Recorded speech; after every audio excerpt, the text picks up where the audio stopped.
সালাম বর্ষিত হোক। আল্লাহুম্মা সাল্লি আলাইহি আল্লাহুম্মা বারিক আলাইহি আল্লাহুম্মা আমিন। যে নবী মুহাম্মদ সাল্লাল্লাহু আলাইহি ওয়াসাল্লামের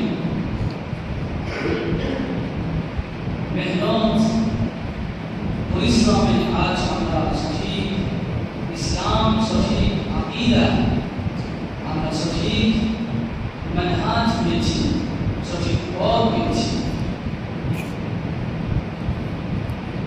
আমরা নবী করিম সাল্লাল্লাহু আলাইহি ওয়াসাল্লাম আমাদেরকে জান্নাতের পথ দেখিয়ে দেওয়ার জন্য, আমাদেরকে ইসলামে নিয়ে আসার জন্য অক্লান্ত মেহনত করেছেন, পরিশ্রম করেছেন, নিজের জান পর্যন্ত দিয়ে দিতে প্রস্তুত হয়েছিলেন।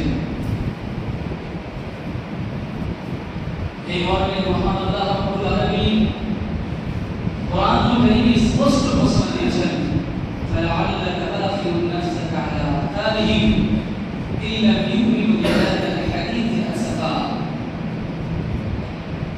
আল্লাহ রাব্বুল আলামিন নবী মুহাম্মদ সাল্লাল্লাহু আলাইহি ওয়াসাল্লামের ব্যাপারে বলছেন, হে নবী, তুমি মনে হয় জীবন দিয়ে দিবে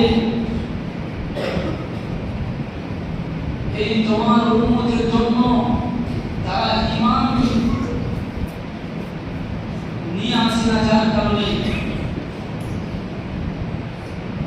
এই আয়াতের ব্যাখ্যায় মুফাসসিরিন বলেছেন যে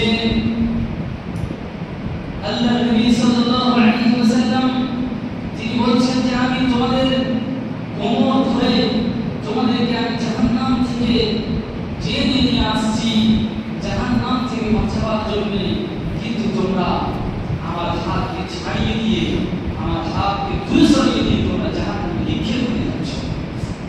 সুবহানাল্লাহ। কত আফসোসের বিষয়